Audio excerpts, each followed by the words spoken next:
Welcome to another episode of Tokyowzc with friends. This is episode 2. Got my guy Ty Young, the owner of Enk'd Clothing brand, coming to sit down and share some stories. He's dropping a lot of gems on this one, so sit down, take your notes, just enjoy. Like, subscribe, comment, share it. But let me know what you guys think. Tokyowzc with friends, episode 2.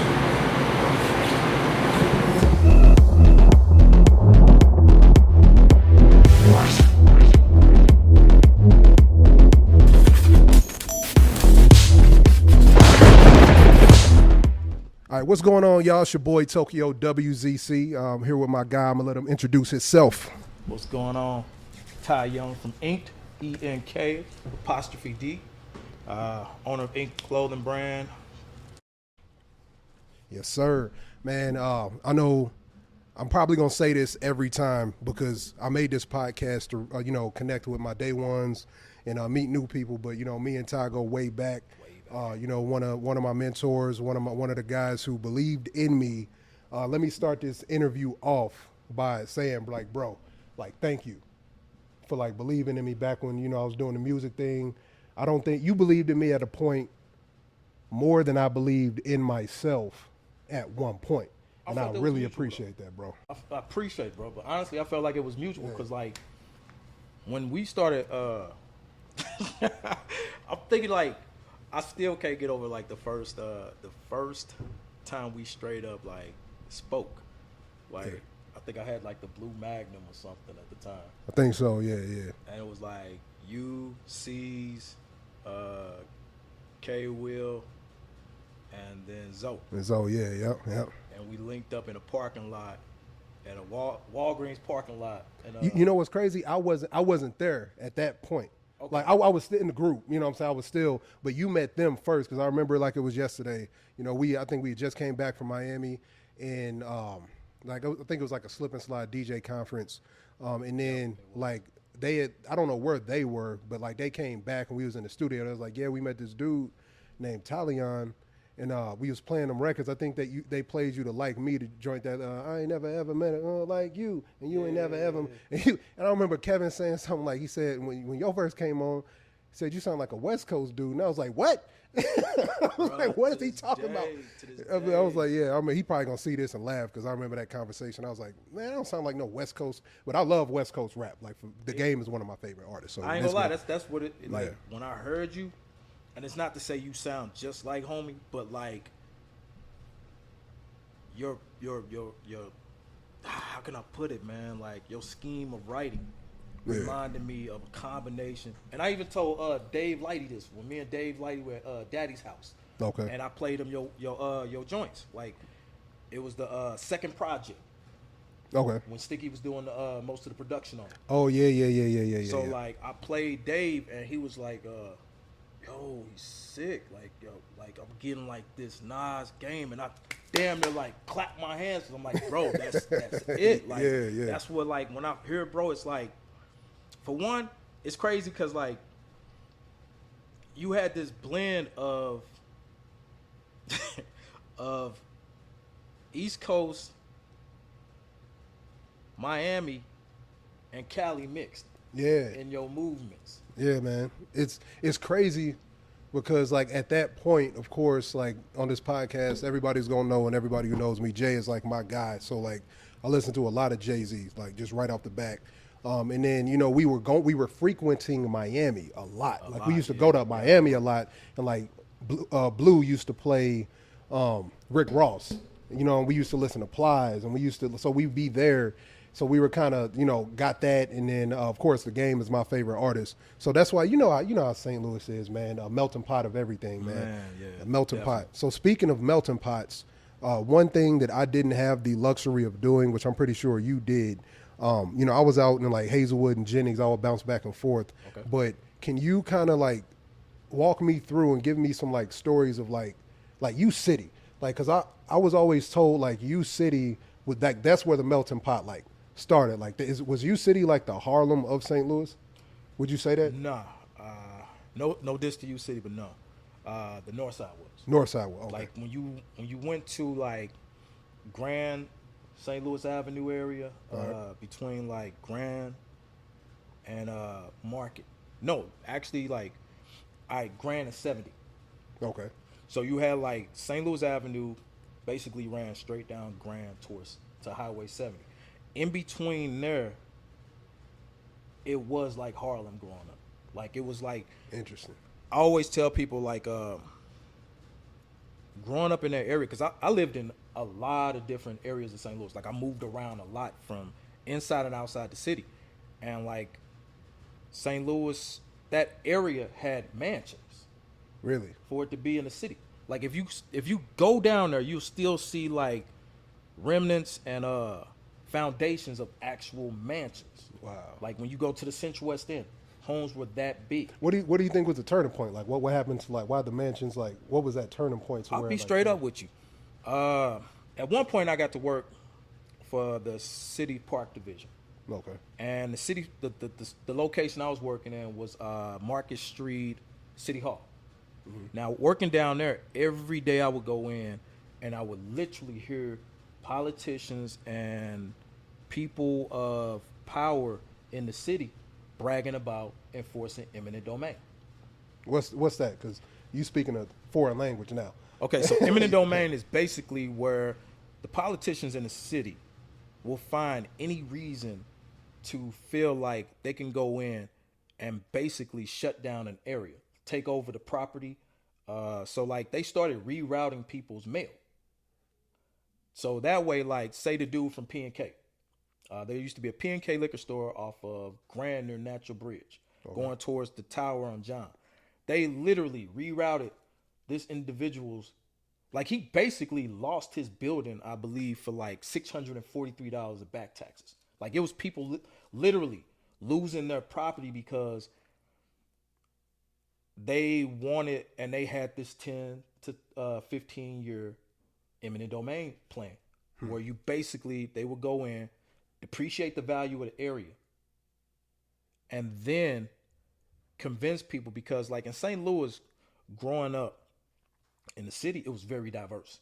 No, That yeah, area that's what I of- was hearing. Yeah. Yeah, that area of the north side that I was talking about, you had blacks, whites, from like African American to like my family's Creole.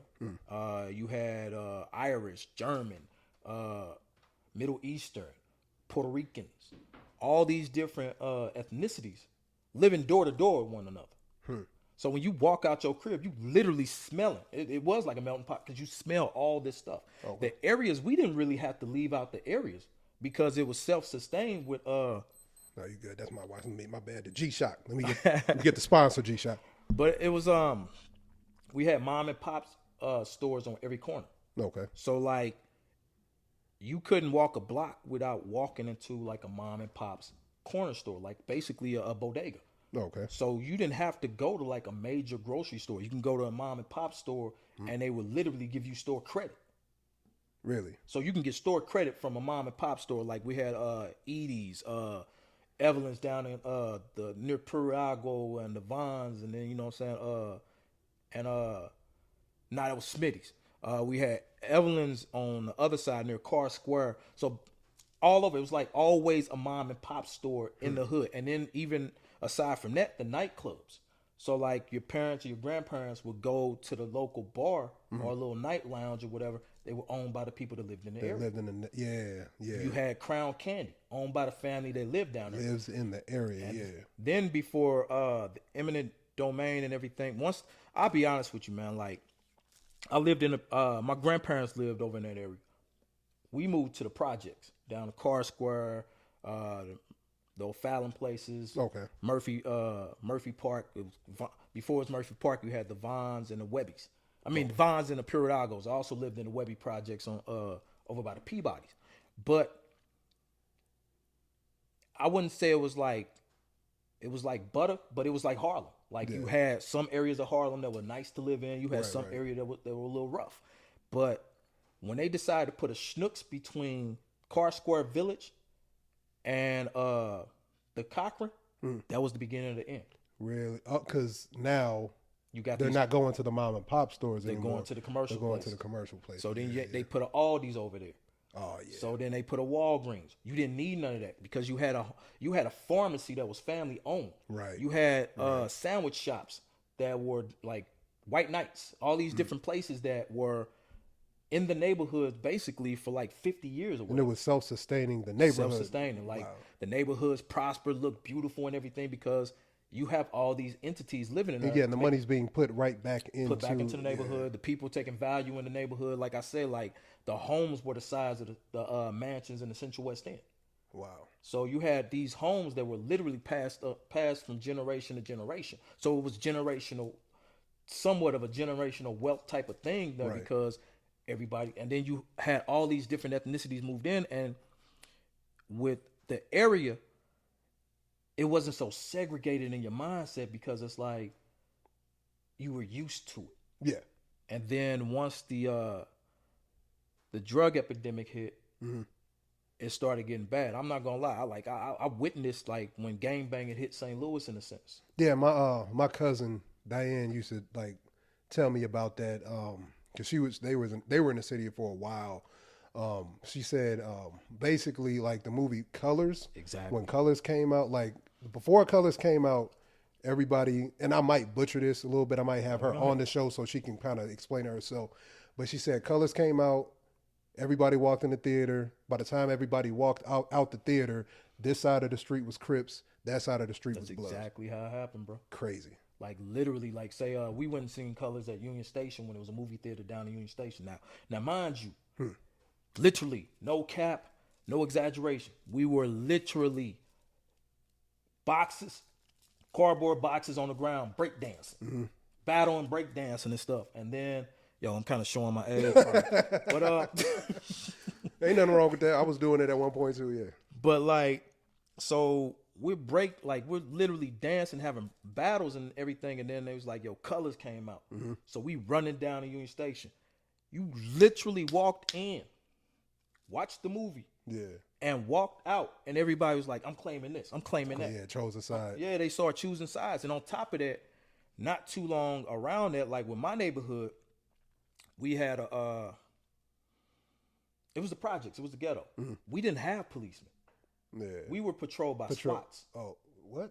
We had the Dream Team patrolled. We didn't like the SWAT team? Actual SWAT team. We didn't have a straight up like a law enforcement, like a municipality. Yeah, it wasn't like it wasn't far. That's the crazy thing. But nobody would drive through the hood because you stood a chance. Like they basically treated us like we were animals. Like there was a Dream Team.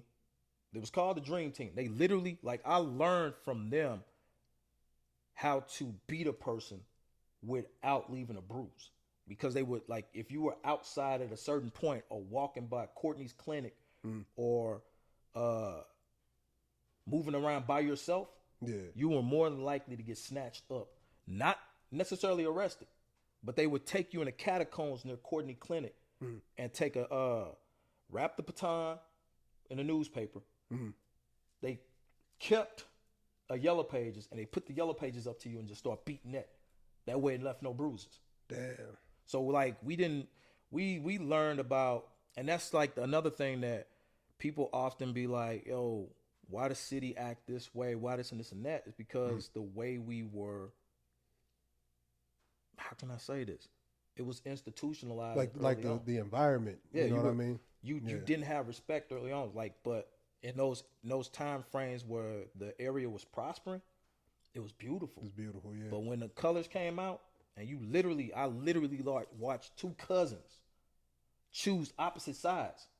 My one homeboy, and another homeboy, like they literally stopped rocking together. Wow. Like you literally saw like streets that were right next to each other claiming different sets because the older homies started claiming something. They picked up, they picked up. So they chose the side. So like even my neighborhood, neighborhoods because I grew up in both areas. But you had Carr Square and then the Cochrane. At one point they were cool, but when Colors came out, one chose one set, the other chose another set, and it was like shootout. All right, I got a question here. I got the notes. Okay. Let's see. Hopefully it All right, so I don't know what he about to ask. of course, you know, Beast of Music is a staple in St. Louis. You know, not even in St. Louis, but just like the history that DJ and Reese created for music that came out of St. Louis and took it worldwide. Can you give me a crazy? No, first we'll save the crazy story later. I want you to tell me, because you were around them. Like what was the moment that you guys knew that Jibbs was out of there? Like that it was a wrap. Bro, it's crazy because like they were working on like so many other things, and like we'd be in the studio working on different things, and then Jibbs. So we had a homie named Jelly Joe. Jelly Joe, I remember Jelly Joe. Yeah. So like Jelly Joe would come over and stuff, and he record with DJ, like, and Jibbs was writing and rapping, and Jelly and Jibbs started like working on music, and then DJ was shopping himself and other artists. So DJ was shopping DJ? Yeah. So DJ was rapping. DJ was a crazy freestyle artist. Okay. Like DJ would freestyle, like say we're on a radio. Like we were at Forest Park one day. We were going to Forest Park, and you had to do a clean freestyle. It was three artists, 3 rappers. You had to do a clean freestyle. DJ would was lighting them up so hard, cleanly, that these dudes were cursing on the radio. He threw them off their game. Like DJ would literally go in the studio and record and like just freestyle. Really? You could tell because like normally when an artist freestyling, you hear the N word excessively. Yes. Yeah. So absolutely. So like so he was shopping himself, LP, our homeboy Nasty, and some other artists. And then Jelly and Jibbs came with their music. Like the music of Jibbs. Cause like Jibbs did so there's an artist from St. Louis named Lil Mont. Yeah. What was the record? It was the original version of Chain Hang Low. Okay. So Jibbs did the hook for the Chain Hang Low song. Like, did he do is that like the part of, is that your chain? The whole thing. Do your chain hang low. Oh, so he actually said it instead of the kids saying said it. Yeah, he was the kid. Oh, he was the kid. He was the kid. So that voice on the record is Jibbs? Yeah, that's Jibbs. Jibbs was like 13, 14 when he got signed. Like 12 started shopping like around 12 and 13.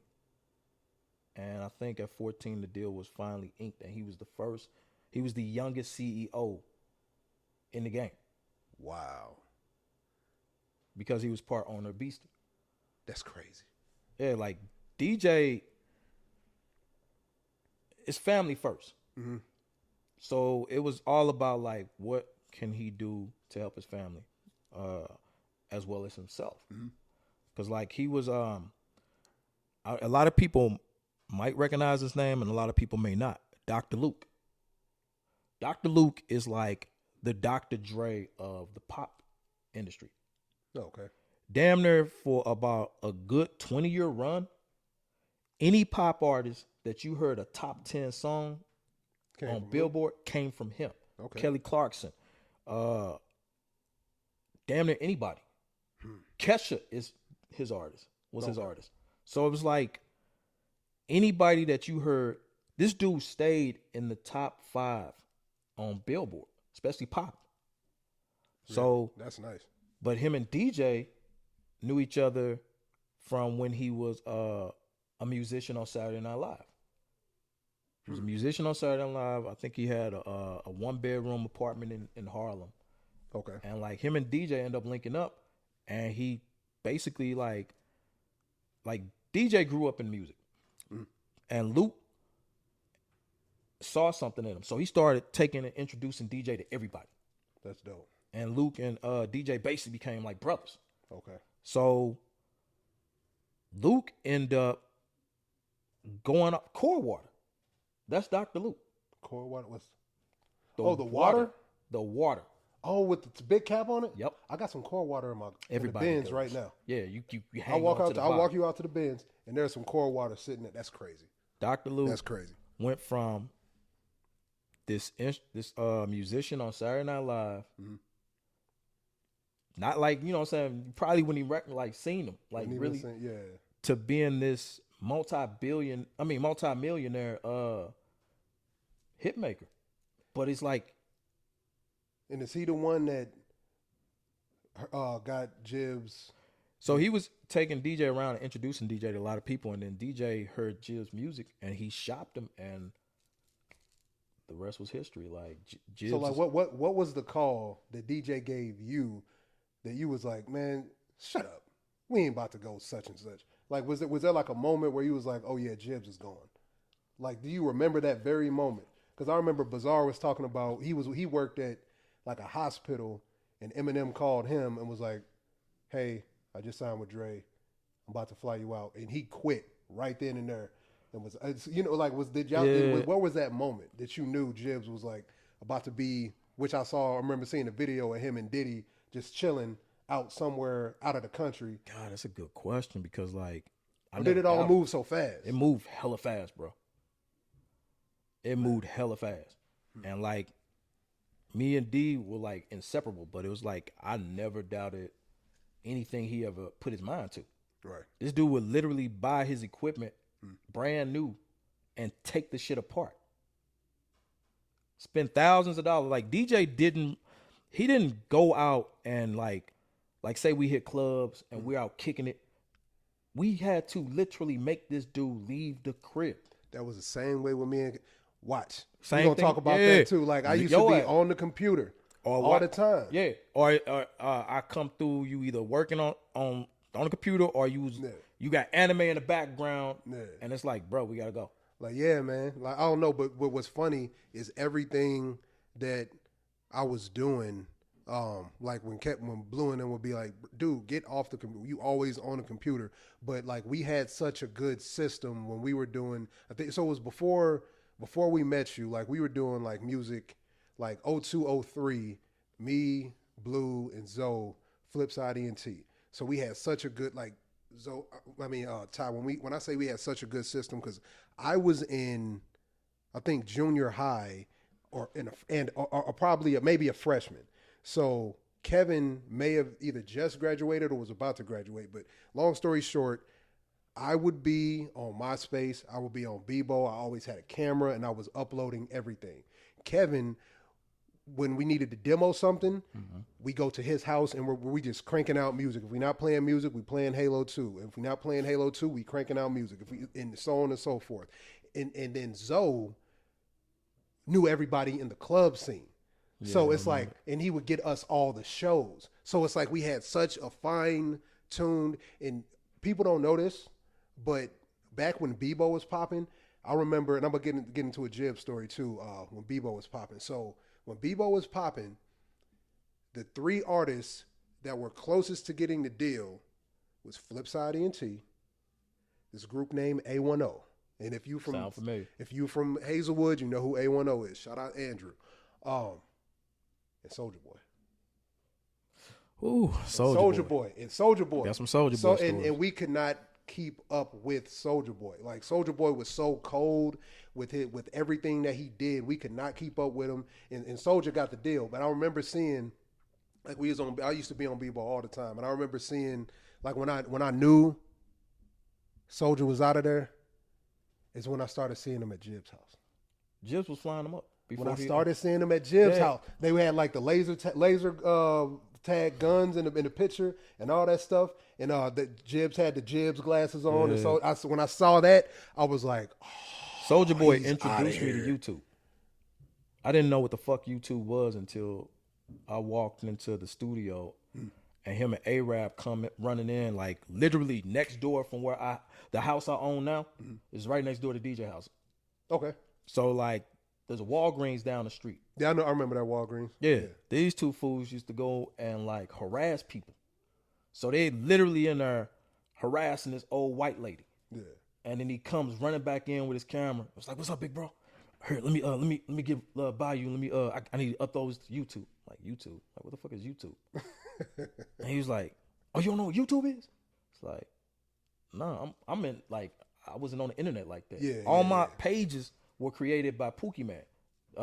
Jibbs, Pookie Man, yeah, man, Pookie Man. Shout out to Pookie Man, bro. Yeah, Pookie That's Man. the Pookie Man. Like he reminds me of like a hitman, bro. Like dude's so quiet. So quiet, bro. He's so quiet, but he gets things done, man. Shout out That's to who Pookie Man. Pusha remind me of. Like every artist I rock with reminds me of somebody I know person. So like Soulja come in, he's like, yo, let me upload this to YouTube. And I'm like, man, what y'all doing? He's like, oh, we was fucking with this old lady. Hold on. And he uploading the video, and like he started running down what YouTube was. And then once he showed it to him, it's like, damn, that's a whole new world. I never even tripped off of it. And then he was like, they was doing the Bathing Ape remix. And me, Same timeline. Yep. I'm into like lyricism. So Jibbs just walk out the booth. Soulja like, D, play it for Big Bro. Play the video, the song for Big Bro. Let me know what you think of it. And then he played it. I heard Jibbs' verse. I heard Soulja. The beat was dope. DJ redid the beat. It was dope. And then I heard Soulja. And me, I don't know, you know me, my eyes can't lie. Yeah. So like he asking me and I'm not finna lie to him. He was like, what you think? I was like, you freestyle yours? Oh, come on. How you ain't say that to You ain't say that to Draco, man. He looked at me, he's like, I know what you gonna say. I know what you think. But they not gonna for the lyrics. They gonna me because of my personality. And that's what they did. That boy was man, genius, the dude was a marketing genius. Even as a kid, bro. He still is too. That's crazy. Like even as a kid, like I'm not gonna lie, I love dude, but he used to irk me as a kid. And it was like, it wasn't like I hate this. No, it was like your little brother type of situation. Like he was just always comedic and like he was fun. Like I could come in like it was like one night I literally I think me and my kid's mom had a disagreement or whatever, and I was irritated. Yeah. And like this was when they moved to Jibbs bought the crib in North County, and then Soulja was always Big shout out to Soulja Boy. Them fools was like, yeah, man. Every time I would go over there, they was playing Halo. Yeah. They had to have the latest PlayStation or whatever. So I come in, and he saw that I was irritated, and instantly made me laugh. You know what's funny is a lot of people probably don't know this. I don't even know if you know this, but on Soulja Boy's documentary, go watch Soulja Boy's documentary. He's in LA. He's on the top of a building in LA with his glasses on, and he says these exact words. Just left the Interscope building. Big shout out to DJ. Big shout out to DJ. Did DJ walk him in the Interscope? So yeah. He shot it. I don't even think DJ knows that little part is probably in that documentary. You should go check it out. Yeah, the crazy thing was like Jibbs had no doubt about Soulja Boy from day one. Yeah. Soulja said Jibbs wants to sign him. Yeah. So like Jibbs did everything he could to help him out, like from shows to different dope, things. Man. And it was like that was his, like they were that fucking close. Yeah. So like DJ walked him into Interscope. Like basically DJ tried to shop him at Interscope. Interscope didn't see the vision initially. They didn't initially see the vision. Because it was like he was, and I give Jibbs the same credit. They were before the Curb artists. Like their albums that went platinum or that got people exposure that Jibbs was working on for his own project. Wow. And then other people heard his project and did they shit. Interesting. That's usually how it goes too. Like even with say like Bruno, him and Bruno was real cool. He kept trying to get the label to put Bruno on his second album, and the label was like, no, he's a Bruno Mars. He's a writer, yeah. Okay. Jibbs wanted him to be on his album before anybody. Before he was on anybody's album because he was a ghostwriter. Oh. So back to Soulja. So they shopped him to our A&R. She didn't see it, and then Soulja was disappointed. He went back home. Cali Park Kids showed him Soulja on YouTube. And then he was able to he didn't have to worry about an A&R. So when you like a big wig, you can just walk in and tell them like, that's what I'm doing. This is what we doing. Man, that's crazy. You know what's cold is just, what was it, last week? Jibbs and Soldier was on FaceTime together. Yeah. Full circle, man. Like and that's why I say it seems like Soldier is a real guy, a solid guy, because him and Jibbs still, keep in touch, man. So, shout out to Jibbs, shout out to Soldier Boy. Man, Jibbs, you inspired so many people from the city to know that it was possible. So you're one of those people. And back to when I knew it was definitely like he was out of there, was when they asked me to go get a passport. He was like, Todd, can you go get a passport? Yeah. You got a passport? I was like, yeah, I got one. It's like, Jibbs about to go on tour with Diddy, Snoop. So that's where that video, do you remember that video? Where he was in the video with Diddy, and it was like, yo, he's the next one. He's the next one. Cause like, I ain't gonna lie, when the label and when Dana, shout out to Dana, the videographer that in St. Louis, Dana shot the Chain Hang Low video. Okay. DJ hit me up, was like, all right, I'm gonna shoot the video, boom, boom, boom. I come to the crib, and it's like 2 hours before they start shooting. So he like, yo, Ty, can you draw up a logo real quick? It's like, yeah. It's like, we gonna put it on t-shirts in the video. Okay. I drew up a logo of him and Reese in like 5 minutes. 5 minutes, they went, I drew it up, they took it, got it printed up on shirts, turned around and used it as the logo for the company. Dope. So if you look at the Chain Hang Low video, those were my first official published t-shirts. History. Y'all witnessing this? Do you see what I'm saying? Do you see what I'm saying? And on top of that, like, this how real my boy was. Like, I wasn't tripping off of. Like, you asked me to do something, we family, so I did it. He come back with a check. Like a couple of weeks later, like I think it was like $4,000 to do that piece of artwork. Nice. Like he came back with like a $4,000 check and was like, bro, this you. I was like, in my head, I'm like, man, keep your money. Yeah, it's like, no, the label cut you this. This you. Mm-hmm. And then on top of it, he's like, you know you still own that artwork, right? Mm-hmm. It's like, nah, I gave it to you. He's like, no, bro, we didn't do no paperwork. You still own the artwork. Mm-hmm. It's like, damn, you're right. That's cold, man. And speaking of Reese, shout out to Reese. I got two stories I want to get into about Reese. So one was Reese, like, don't get me wrong, I was very inspired by DJ's setup, the way he had his house set up. Very inspired by that.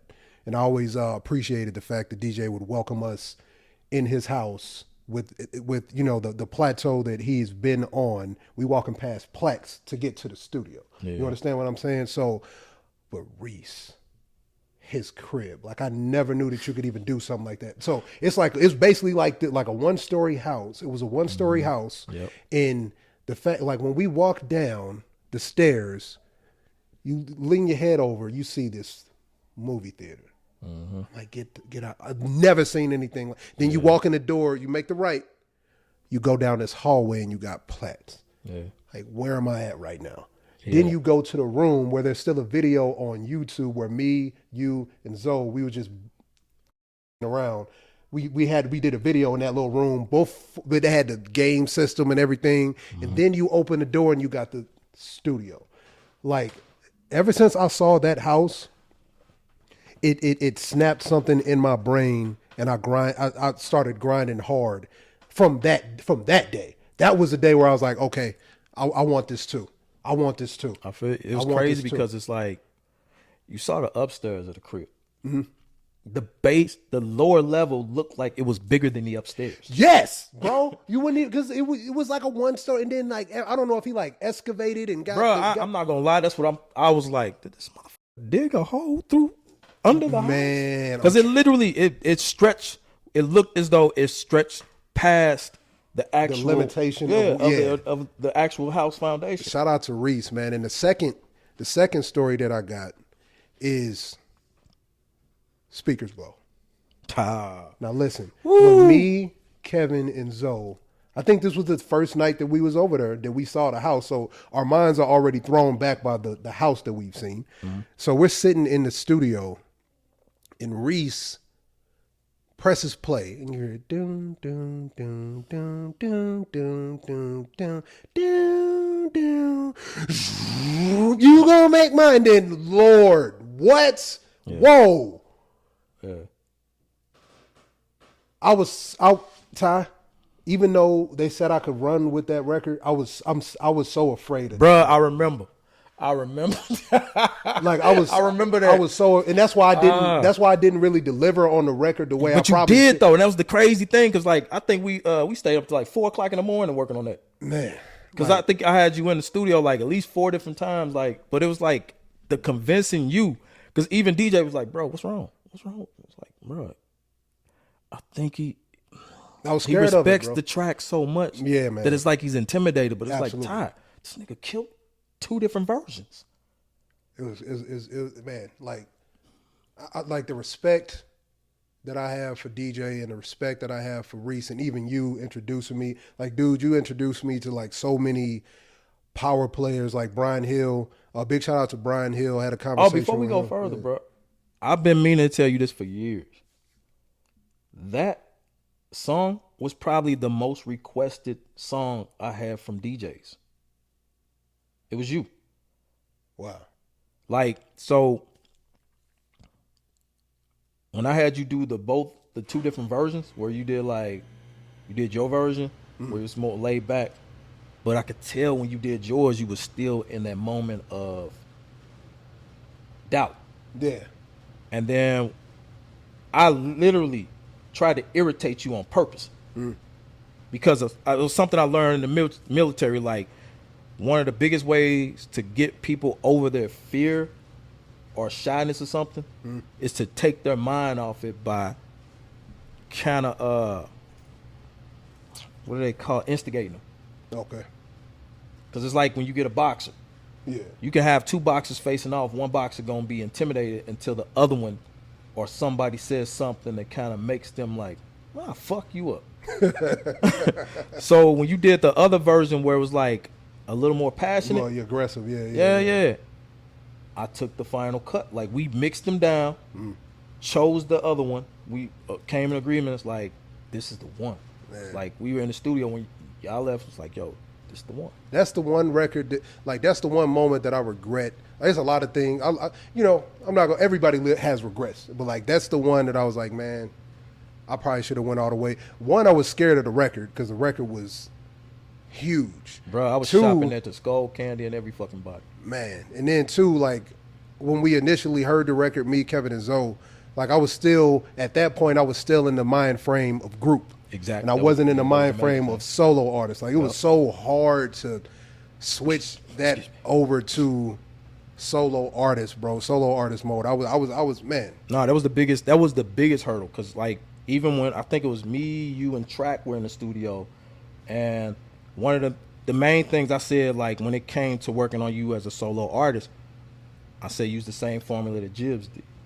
Like, when Jibbs, no matter what studio session Jibbs had, they literally, like, DJ and Jibbs and them told the label, if you want me to have a certain type of vibe and a certain type of thing, I need to keep the same creative setup that he already had. So we all would be in the studio like normal, like before the major deal situation and all that. So it was like, we all kept that same vibe and like just the presence. Because like, one thing that a lot of artists don't trip off of is that the same way you got in, it's normally with that crew that was there when it started. Absolutely. It's a certain creative vibe and comfort that you get from a certain circle of people. Yeah. So 100%. if you once you distinguish that, you put the flames of that out and you start trying to move by yourself in another way, you lose that inspiration. Absolutely. So it was like, that was why I was like, yo, y'all gotta keep them there. They gotta stay there. Like this wasn't, to me, it was not a Tokyo like solo project. It was still the Flip. Still the Flip, yeah. Because it was like the Flip became the investor. The crew was like the Neptunes with Pharrell to me. Yeah, man. So your son, man, like at what point did you know? Did you like sneak in on him rapping in the mirror or something like that? Like what point did you know? All right, so y'all were there like when he was basically like still a toddler. Yeah, he was a kid. He was like still like me carrying him around type of thing, having to put him in buggies. Yeah. So like, remember, I know Chucky and Kay was there when we met up at the shop and say that's now a Schnucks out in Hazelwood. Or the Florissant, like right off of Outer Shell. Outer Shell, yeah, right next to the Quick Trip. Yeah. So yeah, met up one day there, and it was me and my son shopping. He was in the buggy. This dude negotiated me to get fruit roll-ups, and he made it make sense. He was like, "I want to ask you to give me fruit snacks, but it wouldn't be fair, and it would cost more money to do that. But if I can come up with a way that it makes sense for you to give me the fruit snacks, can I have them?" It's like, yeah. Now this is like a 3 or a 4-year-old talking to me like this. This is also the same kid that decided that he wanted to do soccer or golf at 5 because you get scholarships easier for college playing golf or soccer. He did his research. Wow. So, and he also watched politics with us all the time. Okay. So he was like, yo, they got a 2-for-1 sale. You can get me one and get Kennedy one, and you still save some money. Steve was like, it's in the family, dog. It's in the family. So around that time, when they started talking and Kennedy started talking, they would freestyle all the time. Really? They would randomly just make up songs, like comedic songs about shit. So when Wildin' Out came out, it was like, for me, it was like watching my kids, because that's what they normally did. That's crazy. Like it was a day where we went to a Walgreens. Their mom sat in the car with them while I went in the Walgreens, and I came out with a candy bar. They started making up a diabetes song right there on the spot. A diabetes song. You gonna get diabetes, and just freestyling it and taking verses, and they would sing so like I saw it in them, and I took him everywhere. Yeah. I literally, like, if my daughter was too young, I would take Jay every damn where I went. Okay. Like to studios, to photo shoots, to this and that. And I started doing the same thing with Casey when she got little. So he was always in the studio with me. It was like random photos I started seeing of him from photo shoots. So long story short, he always freestyled. So like in middle school, I noticed that he was trying to make beats. Where did you have like Fruity Loops on the computer or something? He was doing it on a phone. Like he found a like an app. An app. Okay. And my sister had actually told me like later on, because I think it was like his. What up, Eva? It was like 8th grade or something that he started really like taking it seriously. So I was like, I'm gonna put you in the studio. So it was 8th grade? I think it was like 8th grade or freshman year. I was like, I'm gonna put you in the studio. So I paid DJ for some studio time. And I was like, all right, DJ can record him. But Lil D, DJ's son, was already engineering and making beats. Oh, man. They in the studio just vibing out. Yeah. And he makes a beat specifically like Jay likes. So they do the session. And then I leave and DJ like is there, you know what I'm saying, overseeing Lil D. But it was mostly just him and Lil D. And then he was like, bro, he on some Jay-Z shit. It's like, what you mean? It's like, he like Rook, where he goes in one way and then the light snaps and he goes in and does one take. So my sister reminded me later, after we did it, she was like, bro, you took him to the studio and let him record like when he was in grade school. I was like, for real? She was like, yeah, you don't remember? You took him in the studio because he was rapping. He was like, go ahead, and you wanted him to experience it just in case it was something. Just in case, It's like, damn, I forgot all about that. So fast forward, he's playing video games. And I'm noticing like he's intense with his video games. Right. So he's meeting all these different people in his video games. And then he would tell a story better, but he initiated doing his music. I forget, like it was about 2 years now. Okay. And then he moved in with me for like about 7 months straight. Okay. So during that time frame, it was like during quarantine. Yeah. And Jay is the type of person, like, he's got the studio next door, but he wants to learn everything himself. Mm-hmm. So which is smart, which is very smart. Yeah, he started engineering himself. He started buying equipment. Like, when he was younger, I told him about how my mom took me to a surplus store and I bought, like, junk food and sold it to make money in school. Yeah. So he started doing the same thing. Then he started selling sneakers in school. Like, we would go to Marshall's, Ross, and all these different places, and he would find sneakers and sell them, upcharge and sell them. So he was making money off of that.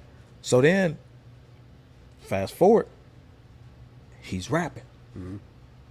Dude hits 1 million streams on his own. Like, he got a circle. Like, they all some dope ass kids, man. Like, they all dope as and they all from different cities. Okay. So he's doing features like, started off, I think he said he did his first feature for like he was charging people like $5 for a feature. And then the last time I checked, he was charging $500 for a feature. There you go. And like in between that time frame, like he's getting people noticing him, like labels hitting him up, and he's doing like, and he takes it seriously. Like, so this, not to cut you off, but I want to remember this thought. I asked the first person I interviewed this, and this will probably stick more because your son is actually at the point to where he's like a performer. Yeah, he's actually touring. So what advice when your son is your age? That's what this podcast is all about. So now your kid can like look at this stuff and like watch his father give game. Like, what advice would you give your son that you want, like once you're gone? Mm-hmm. Like, what do you want him to look at this video and hear you say to him right now? Stay focused. Like, you have all the tools. Mm-hmm. Never doubt yourself. Never be afraid of what you can do and what you don't know. And that's one of the things that I commend him. Like, I don't visibly see him relishing in his fears. Like, his first performance was some months ago in LA on Melrose. Yeah, I'll be like, this dude is out in LA. This man. Like what was it? Cookies and Kicks. Okay. Now, that's his first performance on Melrose. Cookies and Kicks. His squad, nobody else. Nice. They packed the place. Nice. Yeah, I was watching because he was going live a few times, wasn't he? Yeah, he was going live a few times. I'm not allowed to view the stuff. Oh, because it's like you don't want your dad seeing you curse and all that kind of stuff. So I wasn't even allowed to really be at the show. I had to kind of peek in from outside and then send my homies in, send Will and them in. So like, but the line was around the corner and down into the residential area. Crazy. And they packed it. And then he was nervous before we got out to LA because I think our flight was delayed. We wound up missing our 12 in the evening flight and having to catch the next flight at like 6 a.m. Okay. So they had a compound out there that they stayed. They all had an Airbnb, and it's like, I'm that dad. Like, I'm very protective of them, but at the same time, it's like, I understand you gotta learn and have your freedom. Yeah. So we share Jeep like locations. That's smart. And I'm not gonna lie. Nothing wrong with that at all. That first night, I slept outside in the car. What you doing in Compton, boy? No. Exactly. So like, this. I don't know if he's watching this, but I stay with a 5 minute to 3 minute like spacing. So he don't see me while I'm there. Yeah. So he's walking around doing his thing, but at the same time I'm watching to make sure he's cool. It's like, it's been times where I'm sitting there across the street from him and chopping up with a vendor. He don't even know I'm there. That's dope. So it's like, I want him to have that freedom. But at the same time, I'm still a protective dad. Yeah, because you never know when something could go left. You know how you grew up. So that same day that they did the Melrose performance, he got on stage and started a mosh pit. His first performance, he crowd surfing. Nice. Got the audience going crazy. Like, I was just so proud. Like, Yeah. And it's the same thing. Like before that, Will shot a video with him, and Will was like, "Bro, he's never shot a music video before." It's like, oh, it's a light that comes on when you tell him, like, when he's supposed to do something. Nice. It's like you gotta think about it though, man. Like even especially like DJ with Lil D, like they've probably been soaking up so much game from the both of you that it's like it's kind of probably like Tiger Woods' son. You know what I mean? He's so good at what he's doing because look who his father is. You know what I'm saying? So I like never looked at it. He probably been in the. I mean, I remember him being around when I used to come around. We would have our meetings and stuff like that. He's probably been waiting. He's probably been waiting for so long. And he's always been like, as his parents, like me and their mom, never talked to them as babies. Like, you know how people be like goo goo gaga. It's the same thing with my goddaughter. I'd never talked to her like she was this baby. Right. Like it was always straight conversations, like holding a conversation. When she would talk back, or each one of the kids would like talk back, we engage with them as though everything you're saying is understood, and we're having a normal dialogue. So I'm not finna belittle you by talking like a baby to you. To me that's belittling and it's crippling. Yeah. Because man, like you want to relish in your child being a child, and it's such an honor and a pleasure, and you want that baby moment. You want it forever sometimes. Yeah, you want it forever, but at the same time it's like you have to also try to look at the fact that could be crippling. You're not going to be there's going to be times where you can't be around to say, hey, you might not want to do that. Yeah, and as far as like allowing them dialogue, like to understand how to respond to things. Exactly. All right, man. Yo, Ty, appreciate you coming out. Gonna have to have you. Anytime you want to come out here, you got something you working on. You here, bro. You know what I'm saying? So yeah, definitely appreciate you coming out, man. Have a safe travels back. And yeah, man. You already know. Oh, and I got some stuff for you, bro. I got some merch for you. Oh, definitely. I need to check that out.